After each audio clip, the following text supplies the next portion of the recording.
Public Star 2.0, subscribe to channel. எல்லாம் 2026 தேர்தலுக்கு எல்லாம் தயாராகிட்டு இருக்காங்க. எல்லோரும் பார்த்திங்கன்னா பக்கத்தில் உள்ள ஸ்கூல் அங்கே ஓட்டு போகிற இடத்துலலாம் போய் அந்த ஃபார்ம் வாங்கிட்டு ஃபுல்லாக பண்ணி ஃபோட்டோ ஒட்டி எல்லாம் கொடுத்துக்கிட்டு இருக்காங்க.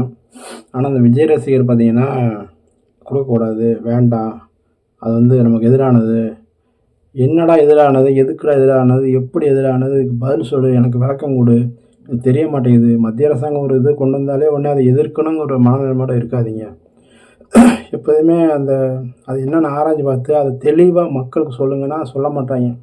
அது வேண்டாம், அது மக்களுக்கு தவறானதுன்றா எதனால் எப்படி கேட்டால் ஒரு நாய்களுக்கும் தெரிய மாட்டேங்குது. சரியா?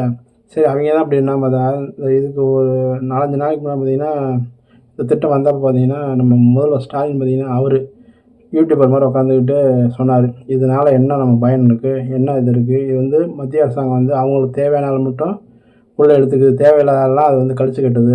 அதாவது முஸ்லீம்லாம் வேண்டான்னு அவங்க ஒதுக்குறாங்களாம். யாராக ஒதுக்குனது, எங்கே ஒதுக்குறாங்க, அவங்களோட கரெக்டான அட்ரஸ்ஸு கரெக்டான அந்த இடத்துல இருக்காங்களாங்கிறது தான் ஒரு இது. அவங்க ஒவ்வொருத்தவங்க 2 ஓட்டு 3 ஓட்டு அந்த ஐடி கார்டு வச்சுருக்காங்க. அது நிறையா பேர் தெரியும், நான் உங்கள் கட்சிக்காரன் தெரியாமல் இருக்கும், நீங்கள் தான் வாங்கி கொடுக்குறது.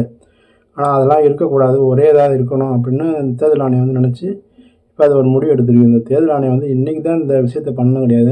1950லேருந்தே இது விஷயம் பண்ணிகிட்டு இருக்குது. இதுவரை 8 வாட்டி பண்ணியிருக்கு.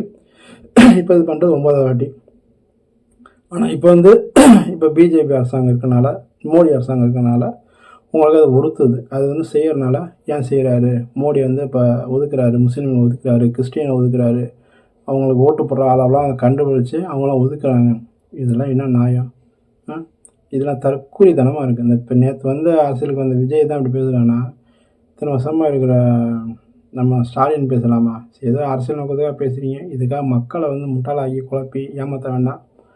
உங்களுக்கு அரசியல் நடத்துறதுக்கு நாங்கள் தான் இழிச்சோம் நினச்சா நடத்துங்க. சரி, இவங்கெல்லாம் பரவாயில்ல, நல்லா நம்ம ஏமாற்றுவாங்க பார்த்தா எந்த கட்சியுமே இல்லாமல் இப்போ முன்னாள் நான் தமிழர் கட்சியில் இருந்த காளியம்மாக்கா பார்த்திங்கன்னா இப்போ அவங்க ஒரு சமூக வலைதளத்தில் ஒரு போட்டிருக்காங்க பதிவு.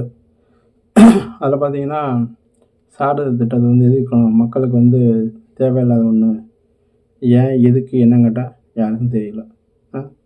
சரி, இதை செஞ்சால் தான் என்ன தப்பு இருக்குது, அதை ஒரு சரி பார்க்குறாங்க. இதில் என்ன தப்பு இருக்குது? இதில் தப்பு என்னன்னு கேட்டால் ஒருத்தரும் சொல்ல மாட்டீங்க. உங்களுக்கு யாரும் தெரிஞ்சால் சொல்லுங்கள். அதை திருப்பி ஆராய்ச்சி பேசி ஒரு முடிவுக்கு வருவோம். மக்களை ஏமாற்றாலும் மக்களை குழப்ப வேண்டாம், அரசியல் பண்ணாதீங்க, மக்கள் மேலே தேவையில்லாத குழப்பத்தை திணிக்காதீங்க. அனைவருக்கும் வணக்கம். Welcome to public star 2.0. அரசியல், சினிமா, நகைச்சுவை மற்றும் சமூக வலைத்தள செய்திகள் என அனைத்தும் ஒரே இடத்தில். உங்களுக்கு இந்த வீடியோ பிடித்திருந்தால் லைக் செய்யுங்கள், உங்கள் கருத்துக்களை கமெண்டில் தெரிவியுங்கள், உங்கள் நண்பர்களுடன் ஷேர் செய்யுங்கள். மேலும் இதுபோன்ற சுவாரஸ்யமான வீடியோக்களை பார்க்க பெல் பட்டனை அழுத்தி சேனலை சப்ஸ்கிரைப் செய்யுங்கள்.